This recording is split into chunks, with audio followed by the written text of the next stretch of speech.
Better. Okay, so but it's Eme Eme, right? That's right. This That's right. whole time I've been calling you Eme Eme because Eme Eme in Igbo means like Eme is like to do. So like Eme Eme is like somebody who's always doing something. You That understand? sounds I about thought it was I don't, it fits. right. That sounds about right. Yeah, that's me all the time. Okay, yeah, my bad, man. Eme Eme. Okay, that's hilarious because you like M&Ms, they said in Brazil. Yeah, the story changes all the time. It says that I make a weird noise when I'm sleeping. That was one of them. And I don't see how that works. And then Yeah. also, whenever someone calls my name, I'll say, mm-hmm. So, Oh, man, for every single shout out, I've said Eme Eme. So I don't I mean, at this point, you're probably used to it or what, but yeah. yeah. Cool.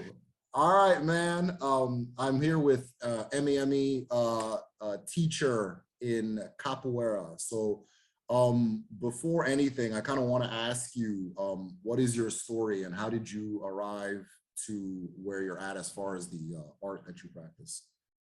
Yeah, sorry, I just had a text come in. I have a couple students that might be on their way. Okay. Uh, Cool. Yeah, they'll be here. They just texted they're on their way. But anyway, how I got started. So I was like 15 or 16 when I first started doing capoeira. And I started with my brother-in-law. He was learning at Kentucky State University. And they had like a student club there. And he dragged me along with me and my older sister. And what it was then is a lot different from what it is now, but that's Okay. where I started. And I just stuck with it through college.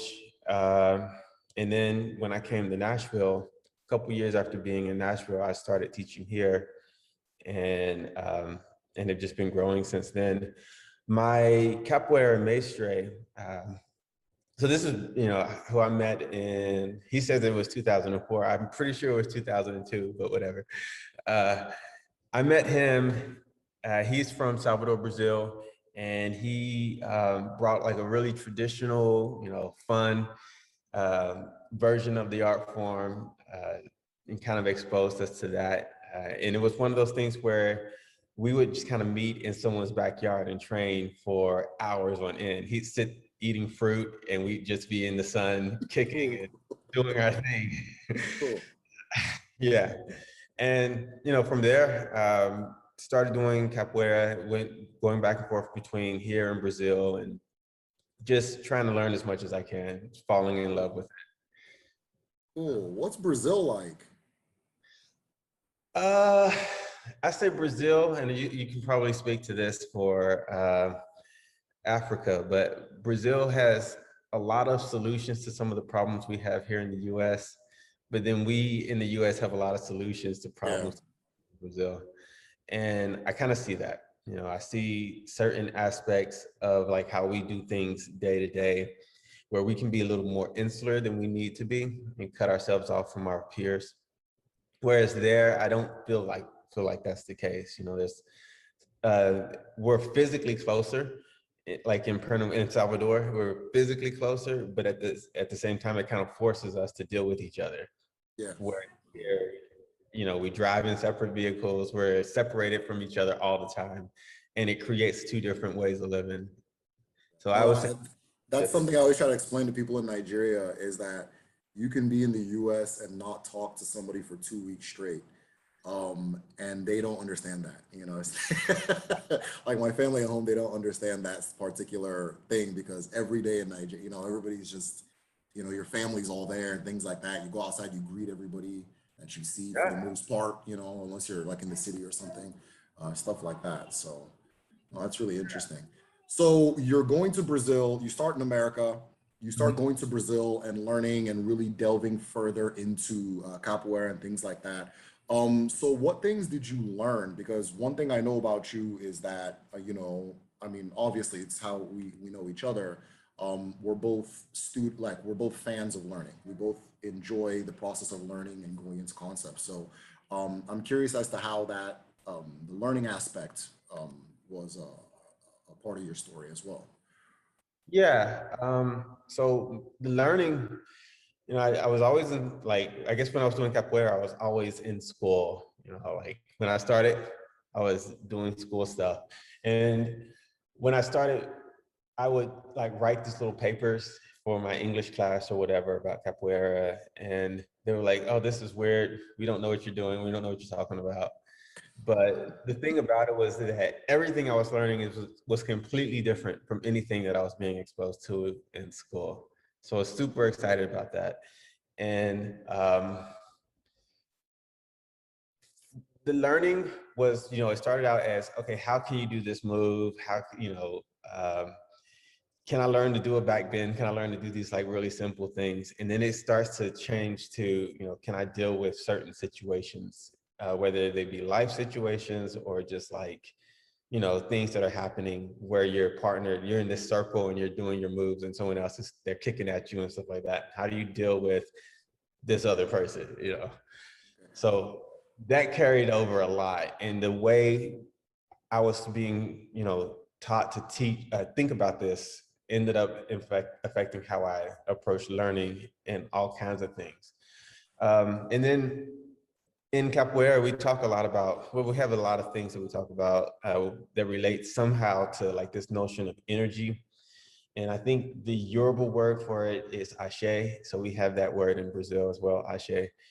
And loosely translating it to energy, but the energy of a certain situation will be conducive to learning or not conducive to learning. And I've seen both.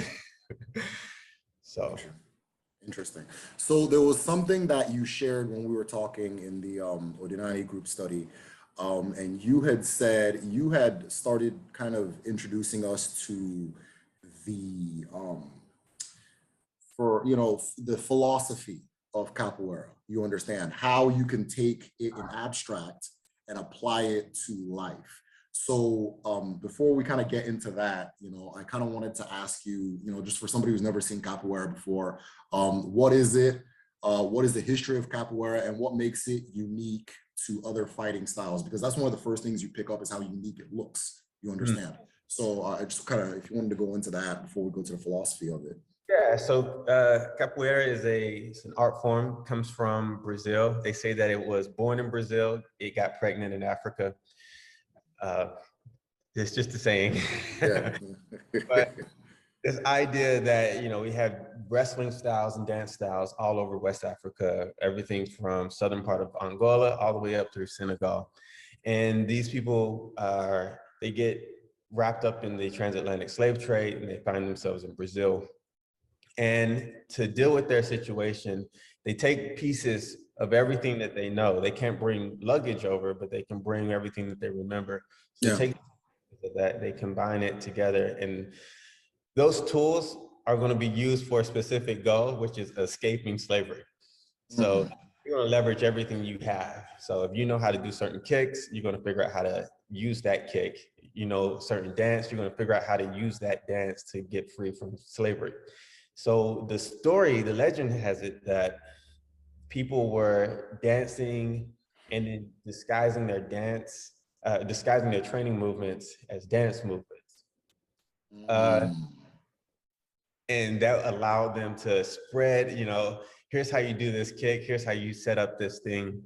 I think at the same time, just from personal experience, I think there's something where when you have this memory of a legacy from Africa, it kind of helps you kind of break some of the mental part of slavery, of enslavement, because it kind of keeps you connected to a memory of something. Like if you're not born in Africa, but you have this art form where all your friends and stuff are saying, these are moves that have been passed down from, it kind of gives you a memory or a connection to something that precedes your condition of slavery. And that mental aspect, I think, is just as important. Yeah, no, that's important because, just from my own life experience and from my own studies, I think that there's a way that you can be kept in a situation, right? And that situation can become the whole of you if you forget that there was a you before this thing, and then there's going to be a you after this thing, right?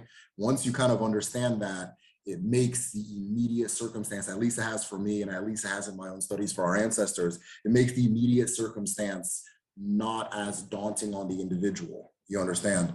So, and it is interesting how a martial art becomes that, gets formed or forms around the idea of that, or the spirit of that is within the art itself. So, and then you also said that a lot of the dancing, like you look at capoeira, somebody who is an ofeke, as we say, I don't know if you've seen the videos, but an ofeke is somebody who's uninitiated, right? And so an ofeke can look at capoeira and think, oh, okay, they're just dancing, or this isn't really fighting, that kind of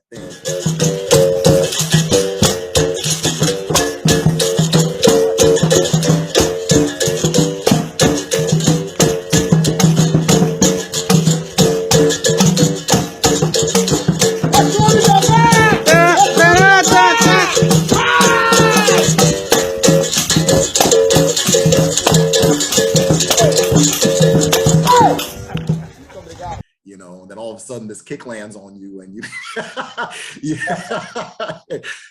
And it's interesting that you highlighted that was a means of hiding it from, yes, it was a means of hiding it and that type of thing. That is very interesting. So what then is the application of capoeira as a philosophy in life? What does that look like for you or for anybody who's learning? For sure. So I want to say a little bit more about the history. So after slavery ended, then capoeira ended up being this outlawed, back alley kind of art form. And then it went through another stage where Maestra Bemba, very famous Maestra, he kind of took it out of the shadows in a way and made it more of he started up a school for regional fitness, but they were all capoeira moves. He was a capoeirista. He was a very good capoeirista. Okay. And he made a curriculum for it. He taught it to, all types of walks of life, and saw that, it brings discipline in people's lives. And from there, it started to gain approval in the larger society of Brazil. And then from there, it became this global phenomena where you can go to any large city and find a capoeira group somewhere. And so that's kind of like the whole thing. And for me, it ends up being, and this capoeira is, so that's the history of it. And capoeira is, for me, 5 different things. I see it as ritual. And a lot of people are afraid of that word. And oh, yeah. When you have my job, that's something you learn very quick. I've had a lot of DMs and just because the word rich. Yeah. But it is what it is. It's a ritual. Yeah. Doesn't make it necessarily a religious thing. It's just a ritual. And ritual is something you repeat all the time. Yeah. Yeah. It's a means of preservation by repetition. That's all it is. Yeah. Yeah, so that's an important aspect of it. Otherwise, it just turns into a chaotic fight club, even though fight clubs can be ritualistic too. Okay. It is a form of resistance, obviously resisting enslavement, but all the way up into today, you see Black Lives Matter protests, and they're going to have people doing capoeira in the streets in Baltimore. Videos of that. There's also the people writing songs, capoeira songs that are specifically talking about political figures. Interesting. And, it is a fight, so everyone knows the kicks. It's a dance. You just like a lot of breakdancing sometimes, and then it's a game. And the game is probably the hardest part to communicate by just talking about it. But the interaction between the other person is somewhere between pickup basketball and a game of chess. So that's what it is. And then philosophy-wise, or did you want to? Okay. Go ahead. Yeah. So those are 5 ways that I define it. And I kind of came to that definition over the course of maybe 10 or 15 years. But then there's a philosophy, there's Mandinga, Malandragem, and Malícia. And those are all Portuguese words, or Mandinga maybe is probably not a Portuguese word.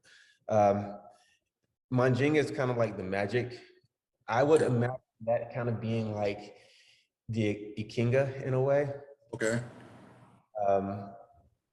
The malandragem comes from the word malandro, which is someone who runs the streets and, you know, is a hustler. And Okay. there's a mentality you have to pull off a good con, you know. Okay. So we go Cool, all the cool, way back cool. to the, oh, we're just dancing, we're not practicing kicks. You Yeah, know, gotta yeah, have it, you gotta have yeah. that of it. And then the malicia is that strategy side. You know, you're not just doing things on a whim. You kind of have to plan certain things out. So sometimes I joke there's certain maestres of capoeira who will have already swept you, you know, put you on the ground before they met you because they know how Mm, to move because they're that strategic. nice, nice, nice. Man, that's something else. It's because when you put the whole thing together, it is it's like a mobile culture onto itself, right? It's like a mobile culture onto that. But you were talking about like there's also like underground fight clubs as well. So there's like another layer to it that Not in the capoeira world that I know of. okay. There are some hodas that can feel like that. Capoeira hodas and circles, they Yeah, can feel like that, but from my experiences, not anymore. You know, cool. Okay.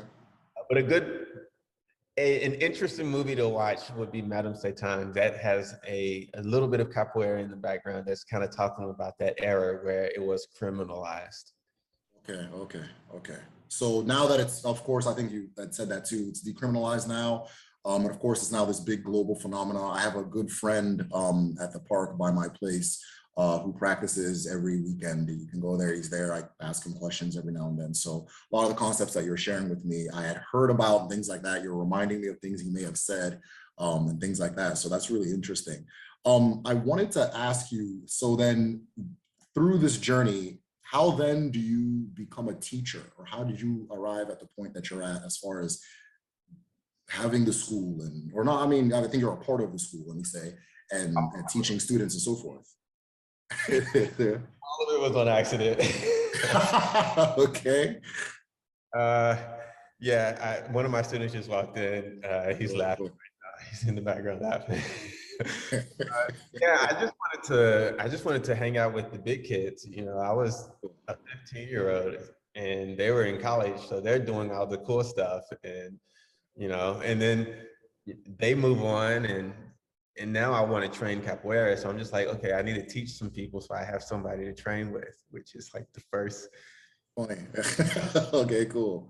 doing that. And then and then from that, so right now I'm at the Global Education Center in Nashville, and that's a nonprofit where she is run by director Ellen Gilbert, and she brings art forms literally from every continent to show up like the commonalities between different people Oh, wow, that's wonderful. barriers. Cool. Yeah. So she found out that I was doing this in the park, like your friend. Yeah. You know, you should come here and do it right instead of just, you know. Yeah. Getting rained on, yeah. Cool, cool, cool. That's interesting. No, that's a really interesting concept. You know, all the time I sit there and I have this. I don't know if it's a gift or a curse, but I'm just always coming up with ideas. And I was thinking of something like that would be really interesting, where it's just like a place that's kind of just open to exposing people to the different art forms and ideas from all over the world, and things like that. And I've been really interested, you know, just throughout life, kind of casually, just like anybody else that would be interested in like martial arts, stuff like that. But as I get older, I get more interested in the philosophy and a lot of the history behind a lot of martial arts. Capoeira is one that I need to do more digging into because everything around it sounds really fascinating. But one that always stood out to me, or there was two that stood out to me. One of it was the Chinese Kung Fu, you understand? So there was a lot of parallels between what you were saying and what, you know, is practiced over there and understood over there about what they're doing, where a lot of the times what you're seeing is not really what's happening, right? So for example, the philosophy behind it sounds to me like capoeira is really about uh, strategic thinking, um, rhythm, unity of form, that type of thing. There's a whole lot of different things that I'm seeing. And with with Kung Fu, it's funny because the fighting isn't the Kung Fu, it's the training. I didn't know that. It was taught to me, and it really blew my mind, that because what Kung Fu is about is preparing yourself for strenuous effort. You understand? So it's actually the training that's the Kung Fu. The fighting is like a display of that kind of thing. And that's why it kind of has a dance kind of look to it and so forth. But that's interesting. You had mentioned the concept of ikenga and like the idea of that being incorporated into the different, I think you called it, it's Maj something. I'm going to say it wrong. Magic, yeah. So into that whole aspect and things like that. So I wanted to ask you, because in different cultures, you find these different arts that are for refining that aspect of a person so that it's something that is a wind behind their sails as opposed to something that's in front of them, right? So a lot of martial arts help people deal with things like aggression or stress or trauma and things like that. So I wanted to ask you, what are some things that you've seen come out of your students? What are some things that you gained as a person in learning this art? How did it develop you as a person? Yeah, when during my teaching journey, you kind of get different color ropes. I don't know if you can see that. Okay. Okay. All right. Okay. I've never seen that before, but yeah. Yeah, and that's kind of like the belts. Mm. And at any rate, when I got my professor cord, I got this diploma, and on it says something that my Maestre Balu told me years prior to that, which was whenever you find yourself in a difficult situation, to do Jenga, and the answer will be clear. And Jenga is this dance part, that back and forth. Okay. Huh. Yeah, to do that, and the answers will start to become clear. And whether in practical situations where you're like in front of this other guy and they're doing the kicks at you, or even just like taking a step back in like a difficult life situation. There are times where I was facing like life situations, and to deal with the stress of it, I just got in my backyard, and that's what I did. I did the Jenga. Cool. And it brought so much, like, not necessarily clarity, but more like, okay, this is what you need to do next kind of thing. And yeah, it's interesting because throughout Africa, and I mean, I'll speak on Igbo culture specifically, you see dance used as a means of clarity, as a means of learning and inquiry and things like that. There are a lot of healers who will dance until an answer comes to them as far as how to treat a certain patient or how to do a certain thing. So I find that interesting. Just the ability for the human, the mind, or the mind beyond the mind, to kind of open up once you're in some type of rhythm, right? Once you're in some type of rhythm. So, and a lot of that actually goes with what is understood about the Ikenga and so forth. So that's very fascinating. So if anybody's interested in Capoeira, I know you had your own very personal journey, like of, you physically encountered this thing, So if anybody's interested in Capoeira, do you know anywhere or how they can begin getting involved or learning more, or even becoming a practitioner and artist? Yeah, absolutely. First thing is just get on Google and find a studio or school that's doing it. Check them out, see how you feel about their classes, and that would be the first thing. I know it's real tempting to get on YouTube and start learning the kicks by yourself in your room and stuff like that, but you really need the full picture. You need the music, you need to be able to do the dance and kind of just get into that zone. Which, when I think of Manjinga or the Akinga, I actually think about it when is that zone that you have to get into, and it's almost like your training partner has to pull you into that zone. So when I was training in Mercado Modelo, this last time I was there, I felt like I was playing for my life in a way, because how everything was just moving. And my teacher, he was like, yeah, that was a great game. You played really well. I was like, yeah, I didn't have a choice. He pulled it out of me, you know. But Nice. in another scenario, it's like, if I'm by myself and it's just a chair, the chair's not really challenging me, you know. Yeah, yeah, yeah, yeah. For a chair, Absolutely. there's no sense of urgency. Right. No, absolutely. Yeah. That's really interesting. So if you refer to, I don't want to call them matches, but you refer to them as games, right? Mhm. So I think Yes. I've heard you use that term. Yeah, that's really interesting, and it kind of gives insights into the culture and the psychology behind the whole thing. So that's really interesting. Um, but all right, go ahead, man. After you Google it, show up to the place, you know, go to more than one class. You know, your first class, you're going to leave, you're going to be sore, you're going to feel like that was weird, whatever. Go to a couple classes before you're like, wait a second, you Yeah. know. And if you've got more than one studio in your city, you know, hop around a little bit at the beginning, but then kind of find somebody you really vibe with and then just dig deep into the art form, because they will appreciate a new student that's enthusiastic about it. And you'll learn a lot really quickly if you're serious about it. Nice. Awesome. Hey, big thanks for giving me some time to pick your brain and look into capoeira through your lens. You know, of course, you're a big part of the Udinani group chat we have on Patreon, and I always appreciate your contributions. So kind of a light bulb went off when I remembered what you had said about the philosophy of it and so forth, the philosophy of capoeira. So thanks for sharing that with me. Thanks for sharing what you're doing.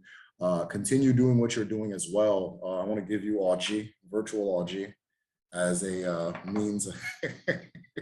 Hold on, what am I? Awesome. Okay. Speaking of IG, Go there's a ahead. so Is yeah, it? It's again. Bitterbow is the Okay. part of it. So if you're going to salute me, I got to salute you too. Okay. All right. All right, man. Thanks. I appreciate that, man. Yeah, thank you for that. That's awesome. But yeah, keep doing what you're doing. You know, there's many ways to teach, and I think that, you know, it seems to me that a big part of our generation, our ancestors believe that generations have their own chi. You understand? Not just an individual, but a household has its chi, a generation has its chi. I think a big part of whatever it is our generation's chi is for us is part of this awakening and reintroducing people to different aspects of life through culture and reconnection to ancestral knowledge and practices, and martial arts is a big part of it. So we appreciate what you're doing, and thank you very much for the interview. I want to thank you as well for like everything you've been doing, you know, online. I think I discovered your channel like maybe a year ago, and it's been like huge for me, you know. Cool, So man. Appreciate that. appreciate it. I share your videos; they mean a lot to me. And the Cool. group, you know, I look forward to seeing everybody. Yeah, You me know, too. Yeah. so thanks for keeping all this going and you know putting it all together for us. Appreciate it, man. You take care. Right, man. You too.